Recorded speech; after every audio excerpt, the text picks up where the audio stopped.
Nyongero bbanirizaako abali mu ggwanga Uganda n'emirirwano amanya Bamutalen Cruz nsinzidde mu kibuga London gye nsinzidde okuba nga ate nkuweereza olunaku olwaleero. Bannayuganda bangi buli omu nkuba kyeyo. Olina amayumba e Kampala gaakulema, abapangisa baagakulemesa, ogakozeemu Airbnb era biremye, ogakozeemu apartments biremye. Kale buli munnayuganda ali ku kyeyo alina obulumi bwe ku mutima bw'ayitamu, wabula mukadde kano ng'oyitamu ebyo byonna byonna wazimba ennyumba zo naye olina by'oyitamu. Wuliriza nnyo vidiyo eno kubanga bendeese bannaffe aba Wamato bakutegeeza nti bino byonna byonna bisobola okuggwaawo. Naawe ali e Kampala ng'ondaba, muganda wange nnyongera okutegeeza nti ndi London era ndi bulungi, nzissa sirina buzibu. Ndi n'omukungu era nga munnayuganda awangaalira mu ggwanga lino erya England. Katubuuzeeko n'oluvannyuma tutandikire awo. Bassebo ne bannyabo abatuwuliriza ku mukutu Alan Cruz Exclusive. Amannya mpitibwa Moses Matovu nga ndi mutuuze w'e Bungereza naye nga mpangalira ne Uganda nga nva mu Kampala. Ndi mutuuze w'e Bungereza. Kitegeeza oli ku passport ya Bungereza. Sebo ndi ku passport ya Bungereza nga nze omu ku ba directors mu company emu gye bayita Wamato Estate Management Uganda Limited. Okay. Kale Uncle Moses wano watambula watya okutwaliza wammwe, emirimu gitambula gitya? Alhamdulillah, emirimu tegibadde mibi. Tugezaako, kisinziira ku ki ky'oyagala ng'omuntu n'ekigendererwa kyo, naye ng'emirimu tegibadde mibi, tutambuza mpola mpola. Olina omulimu gw'okola wano gwe walisanye bannayuganda okuwagira? The moment wano ndi mu property ne Uganda ndi mu property okusinga. Ne wano e Bungereza oli mu property? Ne wano ndi mu properties ne Uganda ndi mu properties. However much nti wano e London property gye ndiko ekyali wansi nsinga kukola nnyo ewaffe Uganda. Ewaffe e Kampala. Yes sir. Kale Wamato kitegeeza ki? Omuntu wayogera ku Wamato sooka ogitunnyonnyoleko tutandikira awo. Wamato is a company emanaging ebizimbe, emanaging amayumba, emanaging ebintu nga mayumba, parking, ekintu kyonna ekimanagingibwa nga kisololezebwamu rent oba ssente gwe mulimu gwa Wamato. Era ffe abamu ku bakafulu mukola ki mu kumanaginga ebizimbe ebyo, amayumba ag'abapangisa, zi parking, za arcade n'ebirala. Okay. Tusooke tutunuulire munnayuganda ali wano. Ki ekyabaviirako okuteekawo enkola eno ey'okusololeza abantu rent w'amayumba gaabwe oba properties zaabwe? Sooka otubuulire naddala nga tusinziira no mu ggwanga erya Bungereza kuba naye woowangaalira. Bannayuganda mu kusooka kyalinga kitya era amaziga gaalinga gatya okutuuka Wamato yatwegattako? Ekimu ku kyatu inspiring okubeera nga tutandikawo kampani ya Wamato, twakizuula nga tukosa experience yaffe ffennyini gye twayitamu nti ffe ffennyini n'abamu ku bannaffe abawangalira mu mawanga ag'enjawulo tujja ne tuba ne properties e Uganda, mayumba naki, ne tubikwasa ab'eŋŋanda. N'ogamba kati Alan Cruz ennyumba yange ngikwasiza muto wange Frank oba erinnya lyonna. Kati naye ejja kwesanga nti abantu abasinga oba n'ennyumba naye nga buli kaseera bakubikira nti sente z'omwezi zino eno twaziwaddemu jjajja, sente z'omwezi zino eno tebaatuwadde. Kugamba n'ojja osanga nti omwaka mulamba guggwako nga Land Road gwali e Bulaaya mu nsi zonna gy'olimu nga tofunye ku ssente zonna kuva mu nnyumba yo. Kibeerawo nnyo bakibadde bakikola nnyo abantu. Kati ne tufuna idea eyo ne munnange ali Uganda bamuyita Waswa Ibrahim Bakasambe, ne tufuna idea netugamba nti you know what, tuyambye tutya abantu okulaba nga family ziyulika. Oli adde Uganda kyagala kufuna ku muganda anti ssente z'ennyumba yazirya za mwaka mulamba. Ne tusalawo tutandike kampani ng'enkola twagikoppa wano mu Bungereza nti abantu babaako n'abantu abamanagingira ebizimbe oba amayumba nga takuyinaako Luganda naye nga it's about trust. Kozi okujjukiza amayoga nti moto yaffe ya Wamato eri for transparency. obwesimbu n'obwesigwa. Sebo betu tutandika kampani okulaba nga tuyamba abantu, okulaba nga bava mu mbeera eyagundi yalidde ssente zange, muto wange yazijjayo teyampadde, kwe kutandika kampani y'amata eyo tubeere nga tuyamba abantu okulaba nga tujjawo ekizibu ekyo. Sebo emiranga gy'abantu abawangaalira nno mu Bungereza abazimbye amayumba gaabwe e Kampala guli ki? Ssente ab'enganda bazirya. Oli siriyasi? Alan, abantu b'enganda balya ssente. Omwaka mulamba oli n'omubuuza nti ennyumba zikola ssente mmeka? Nti ennyumba zange omwaka ttaano apena kuba milioni 3. N'omubuuza nti omwaka ojjayo ssente mmeka? Ng'omwaka guggwako nga atafunye ku ssente. Buli mwezi gwe basolooza ne bamukaabira ekizibu, jjajja yalwadde, ate zino tebaasasudde, toliyo tojja mmanya.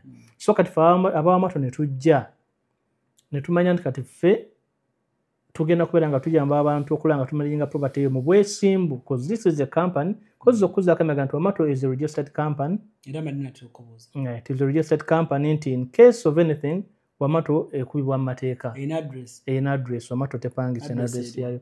Address Wamato esangibwa Nateete Rungujja nga ku Nateete Junior School era tuli ku kizimbe kyaffe tetupangisa. Okay. Yes, so tugende mu maaso obadde okyatubuulira Abannayuganda we bakaabizza omuntu njaga nnyo abantu abali ku kyeyo olw'ensonga n'abali waka mwe bali abalina properties naye nalyagadde tusookere ku muntu ali ku kyeyo kuba nawe gy'osinzirira abantu abali ku kyeyo olyakukubira n'agamba Alan Cruz nkubuulire ennyumba zange nze sizifunyeemu baŋŋamba zimba apartments zikola bennazikwasa oba bagenda okuddayo ewaka amadinisa temuli, endabirwamu bazaasa, tiles bazinyeenya. Kati mwe muyina njawulo ki oba nkuba tutandike ku nkuba kyeyo maziga kyago geyakukaabira anko matovu noga ne muga katulinde Mr. Waso tuyiye ekintu kyo. Amaziga gajjanga abantu abenjawulo nga tutandikira ku mikwano gyaffe ffennyini naffe ffennyini. Ekirungi mu nsonga eno nti naffe ffennyini badirekita ba Wamato twayita mu kusomoozebwa okwo. Ogenda okujjaba oti muto wo ssente aziridde. Ne bakadde baffe olumu bambi babikola abamu, sijja gamba nti bonna. Agenda ogiraba oti ate maama ssente azeziza, ate jjajja ssente agiza ate mukwano gwange akoze ati. Kati ne tugenda okufuna obuzibu obwo. Tugenda okulaba nga n'abantu abalala bangi batufaanana balina okusomoza okufaana bibito. Mu bannaffe be twawangala nabo kati tugenda okulaba nga ekintu ekyo kinene kiri buli biki kibuli wamu.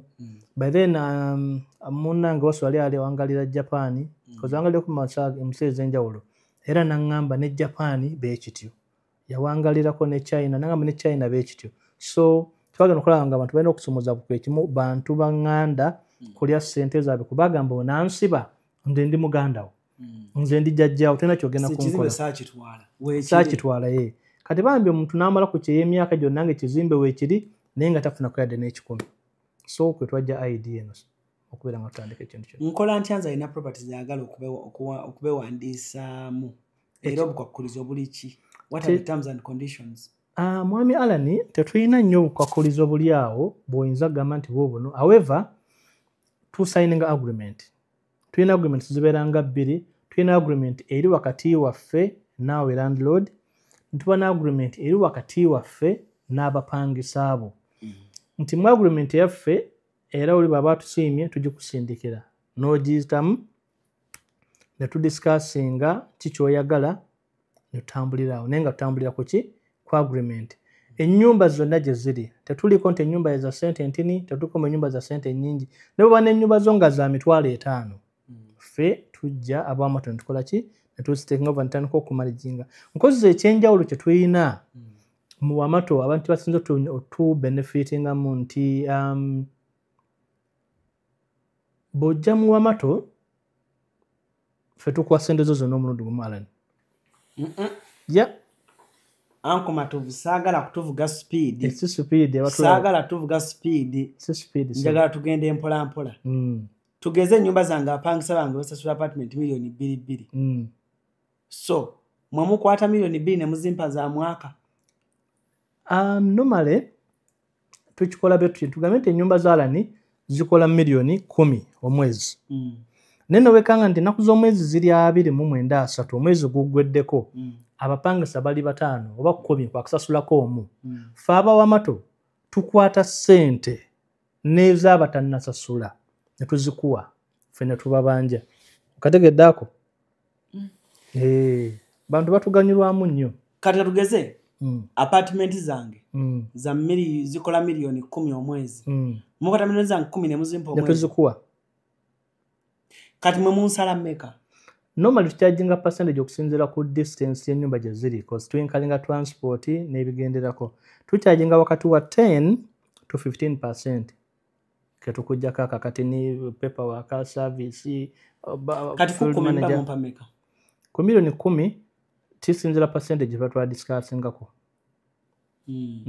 tisinzira kuba percentage zanje okusinzira ku nyumba gye ziri bweba 10 kitegeza munzija kemu beba 10 balikujja ku milioni ngemu ku milioni 10 bweziba nga ziri within company nejjukira ekintu kinene Alan nti ofuna sente zo zonna omulundi gumu okimanyi Alan nti waliwo omuntu nga alina ennyumba nga zikola milioni 10 naye ng'omwezi takwata nko ku milioni 3 nti zizo zawamu ng'ennyumba zikola milioni 10 naye nga tokwata nko ku milioni 3 zawamu nti zizino kati sofa abawamato tukuwa sente zo fene twebanjiza oba zikola sente mmeka oba zikola mmeka ngoze n'akalala ke tulinamu nti bino bi maintenance amazzi simanya amasanyalaze g'ekyanze biki tubikola kati nze manfuna ofunyinga kilini kange ofuna kilini manewo wotafunyira sente zijjudde kozi ng'ennyumba y'onkalu katugambe nti ennyumba ziri 5 nga mulimu emu nkalu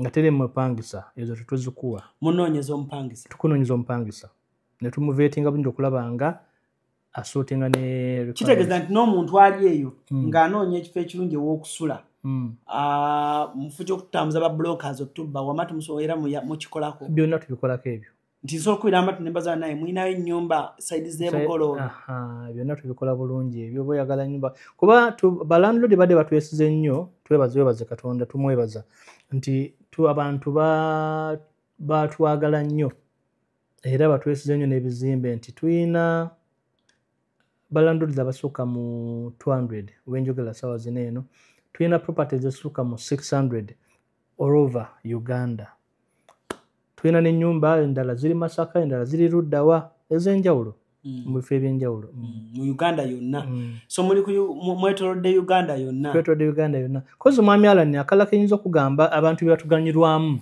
nti oyinza okuba n'ennyumba zo nga zibulako katini nnyo okuggwa nojja n'otutuukira n'otugamba ennyumba zino muziraba nti kubulako kalangi kubulako ne buwayalingi tusobola okukola sente ndozikuwa n'omaliriza ennyumba ne twebala mpola kozi okujjukisaako akalala mwami Alan nti ffe sente zituwa omuntu we don't charge interest ku sente zaffe bwe tuba twakuwa milioni 10 advance era twagala 10 tetwongeramu interest oyinza okujja nga otwadde ennyumba zo n'otugamba nti bannange nina mwaka nkutte mumpeeyo sente za myezi 3 Alan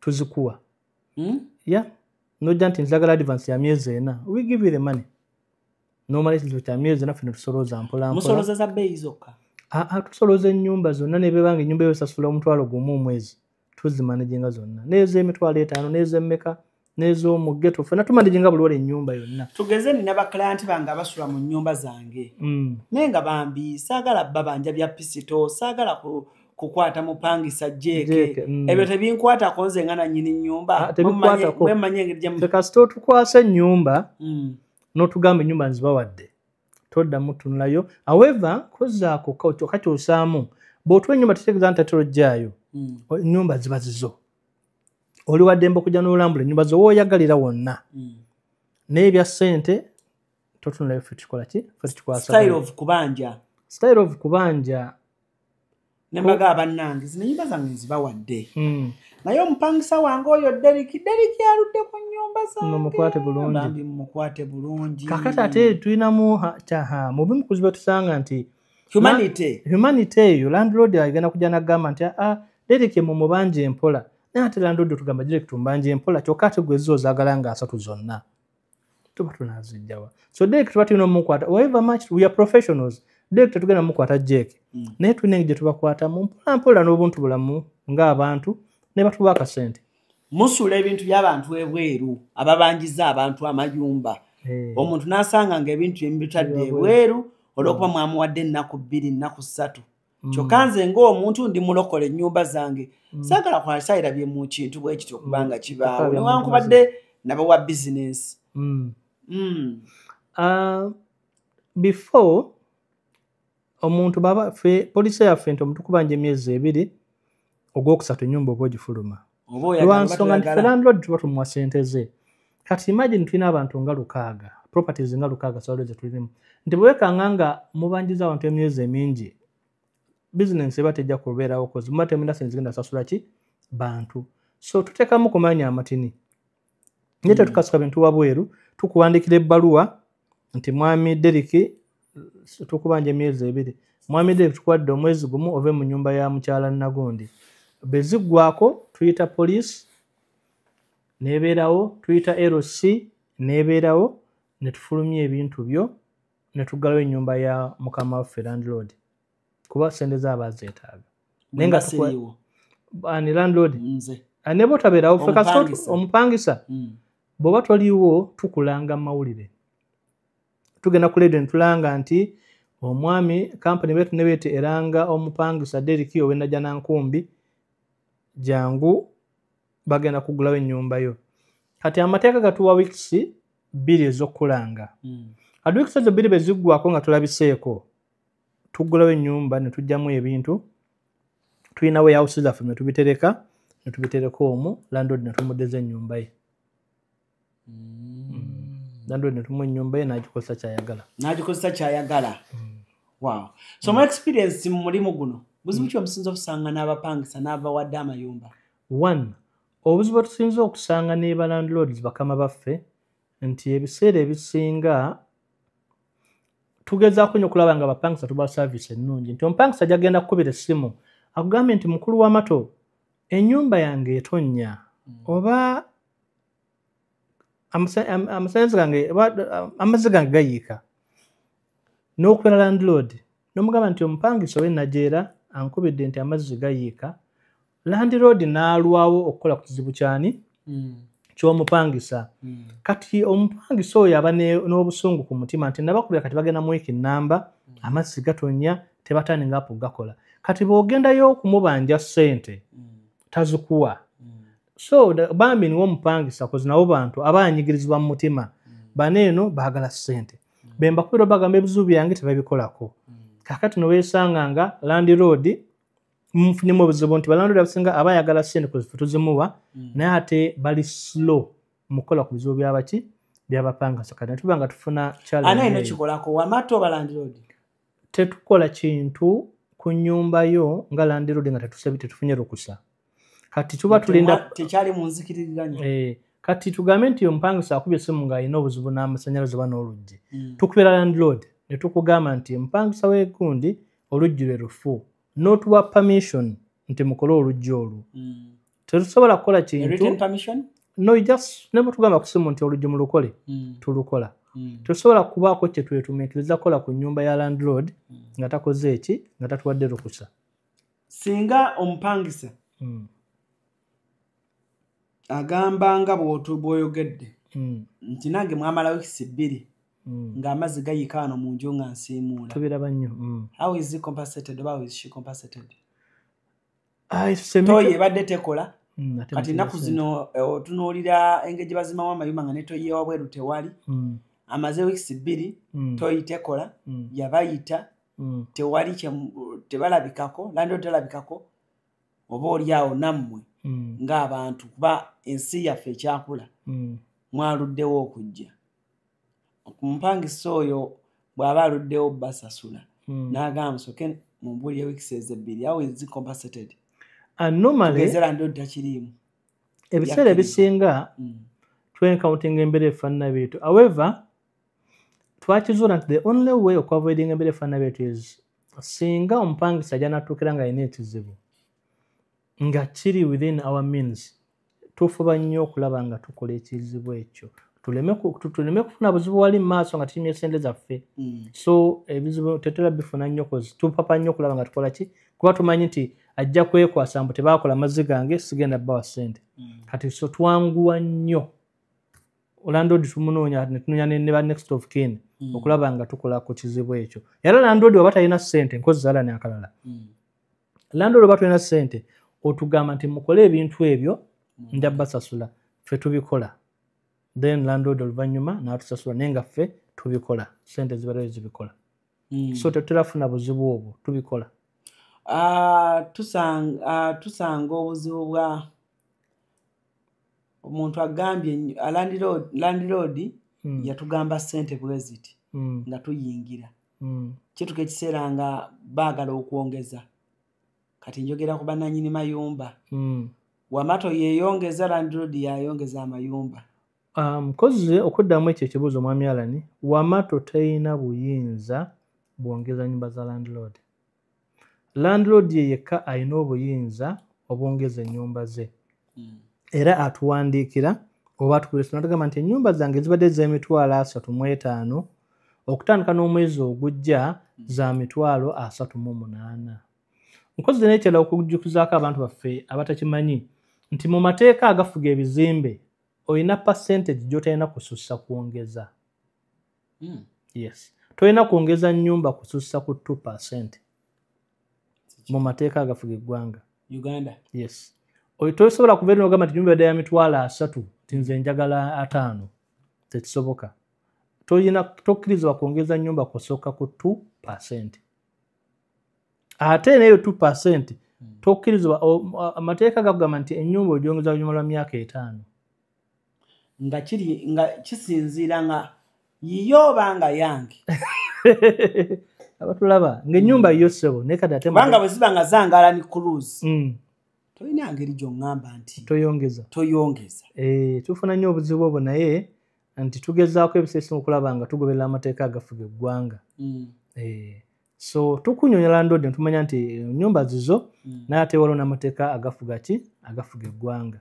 Singa mba nfudde nga mbadde musasula nze nga famire yange teri abadde akimanyi nti ennyumba nazikwasa Wamato, kiggwa kitya? Ebiseera ebisinga bwe tuba tujjuza foomu yaffe eya landlord kubeerako kye bayita next of kin. Gw'oba oteekerawo nti be munoonya n'esirabika munoonyanga ku muzzukulu wange oba ku mutabani wange Geoffrey. Kati so tuddeyo mu agreement yaffe ne tunoonya ani next of kin ne tumukubira essimu n'ajja n'abanga akurepresentinga. Tuli ne bannaffe aba Wamato bakuyamba okukolektingira akasente mu properties zo. Bwe twogera ku properties tuli ku nnyumba zokka oba waliwo n'abalina amataka ng'abantu balimirako? Nkozi okuddako awo nga mwami Alani. Waliyo properties. Waliyo olyagamba n'ettaka. Waliwo abalimirako. N'alipangisa abalimirako. Wamato temanaginga amayumba gokka. Wamato tumanaginga ebintu nga parking. Parking y'emmotoka. Ez'emmotoka tuzimanaginga. Tumanaginga ebintu nga arcade, maduuka agali commercial. Tumanaginga ebizimbe n'amayumba amatini. Ate amamotoka tetumanaginga amamotoka. Tuba tukyali mu properties naye nga amayumba agasulwamu n'agakolebwamu emirimu commercial n'ebifo nga biparking tuba tetunatandika kumanaginga amamotoka. So kitegeeza nti mu nkola eno Wamato mwakuguka mu bintu bya properties. Twakuguka nnyo ku bintu bya properties. Era nga nkozi Wamato tumaze mu nsiike ebbanga lya myaka. Wamato yatandikibwa mu 2013.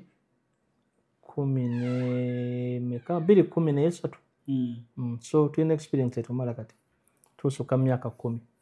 Security yange nga landlord ssente zange. Security yo nga landlord okulaba nga ssente zo ozifuna. One, Wamato tepangisa. That is enough security.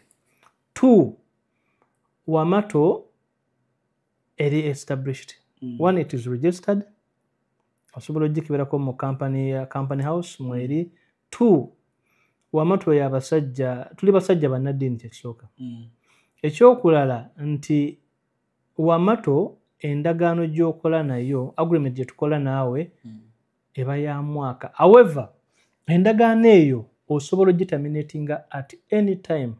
Okawukana ku companies endala tujja kugamba mwami Alani nti mwami Alani wasaininga naffe endagaano ya mwaka totwala nnyumba. No, wobeera nga weebaseeyo n'ogamba nti tebankoledde bulungi olwadde mba okujja n'otugamba nti mumanyi endagaano ntazizaamu with immediate effect.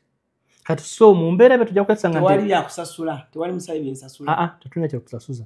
Era tugamba bugambi mwami Alani tweyanze nnyo okukola naawe ng'otuwadde eti ng'endagaano tugisazaamu. So tewali nnyo wogenda kusangira buzibu nti tebansasudde. Era bw'olaba nga tebakusasudde omwezi guno eno, omwezi ogujja nga contract osazaamu. Very simple. Tetukusibira mu contract. Tetukusibira mu contract. Okay. Kale abatulaba abalungi osazeewo otya? Ogenda kwesiga Wamato oba ogenda kusigala nga ate mwesikaŋŋana bitogi n'abapangisa okulaba nga akasente ko okafuna bulungi nnyo bulungi ddala? Mufaayo ku business omuntu z'akolera mu nnyumba yange? Not really. However, kisinziira ku nature of the property. Nti tetujja kuddira nnyumba za mupangisa ez'omukyala Irene, tugambe omukyala Irene ali Holland ng'eyo Netherlands, ne tujja nnyumba za Irene yazimba za kusulamu ate gwe mwami Alani oyagala kulundiramu nkoko. Ekyo tetubikola. Tuba tubimanya nti mukyala Irene yazimba nnyumba za kusulamu era ennyumba za mukyala Irene za kusulamu si za kulundiramu nkoko. Betumanya nti nno omwami katugambe mwami gundi yatuwa ennyumba ze za maduuka era naye atugamba nti saagalako kino, saagalako hardware, saagalako kino era nitugobereraga amateeka. So kisinziira ku mukama waffe landlord kyaba akola ki, kyaba yatugamba. Lwaki ennyumba zikyatulemye ng'Abannayuganda ozifunamu? Era njagala okubuuza sooka nze mulaki ennyumba zitatulemye okubuuza ekibuuzo ekiddako. Ennyumba ekikyasinza zitulemesa mwana tuyinza okyewuunya.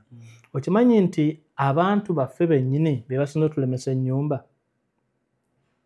Abantu baffe our family relatives mwe muli bazadde baffe, mwe muli baganda baffe, mwe muli mikwano gyaffe, be basinze ennyo okutulemesa amayumba. Nti ennyumba ojja kuddiranga mutoowo ali e Uganda, ogenda okukimayo akasente nga mutoowo yakajjeyo dda. Oba oli awo mutoowo batagjeyo ssente, ogenda ogiraba oti nga bagamba ku ssente kojjawo yazitutte. Kati n'obeera nga bw'ova mu kojja bw'odda mu ssenga bw'odda mu ani ssente ne ziba nga tezivaayo. Kati so ye challenge eriwo. So advantage kyeriwo bwe nkozesa company okunsololeza? One, advantage eriwo mu company nti it is strictly business, tebiri mu Luganda. Nti singa bukeera ku makya n'oba nga wafunyeemu embeera etali ya bwesimbu ne Wamato, one, olina agreement gye muba mwasaininga ne Wamato esobola okubakuba mu mateeka, sinakindi okugazaawo company of which Wamato oteeredde okubeera nga okuba mu mateeka yadde okugalawo company yaayo. So tugeza kukola nga tutambula n'omutindo n'endagaano gye batwasaininga naawe. What is the strangest problem gye mwakafuna nga Yamato mu mulimu guno gye mugamba nti yatuyigiriza ekyo kyene, oba oli eyo n'oyo ali eyo alina amayumba ge asobola okuba nga abona kisobola okuyamba okutangaaza mu bantu bintu bingi? Kizibu kye mwali musanze? Tetwali tusanze mu bakala nti ziba ennyumba zino eza family. Nti ojja kwesanga nti mwami Alani ennyumba taata ziyatulekera, mama ziyatulekera. Olumu ennyumba mwami Alani azikuta azibawadde. Mukyala Alani agamba bapangisa temukola ki, temuzibawa. Kati kyane gye tufuna eyo nti ebiseera ebisinga tusitugwa mu ntalo ezitali zaffe. Nti omwami agamba nzibawadde, omukyala agamba temujja zisolooza. Olumu nga baluganda, omukulu agamba tetujja zibawa. Mwannyina ow'e Holland agamba nze nzibawadde muzimanaging. Kati tuba nnyo mu mbeera eyokusika omugwa ne family. Ebiseera ebisinga tubayita ne batuula ne tumanya nti oke kaakati ennyumba zino eno nti muli abooluganda bameka, tuli abooluganda 4 nti oke zikola ssente mmeka? Nti zikola $10,000,000. Nga tugamba nti kati $10,000,000 bw'ogabanyaamu abaana 3 ssente mmeka? Nti beeziti. nti kakati ekibakayanya nti gwogenda funa milioni zo 3 n'ekitundu n'olisa kitundu n'olisa kitundu happy nti ya nga tutambula bwe tutyo era esatu omwezi bwe guggwako ezooli omwana ng'azifuna n'ezooli ng'azifuna n'ezooli ng'azifuna kati nga ffe twebanjiza naye nga bo bafunye ssente zaabwe kati awo osinza ofuna n'abapangisa mwe ababanja ze mutaazimba batuvuma alani omupangisa vuma omupangisa avaayo mu muzigo gwa 5,000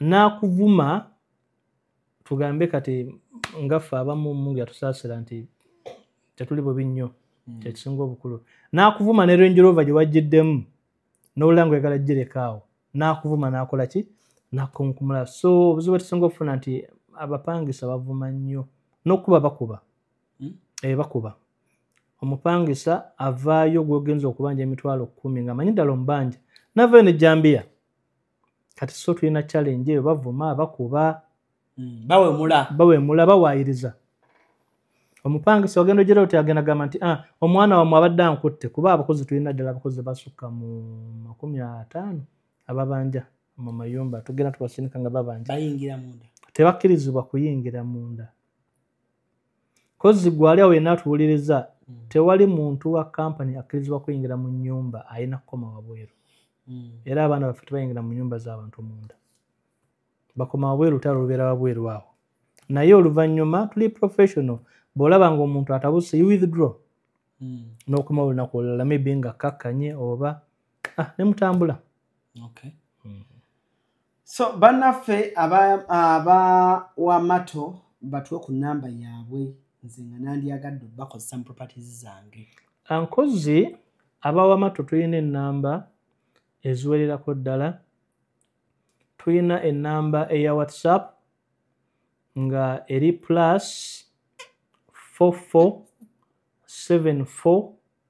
72 70 8008 kozi njibaddamu teri 07 eri +44 74 72 70 8008 nkozi ate ennamba endala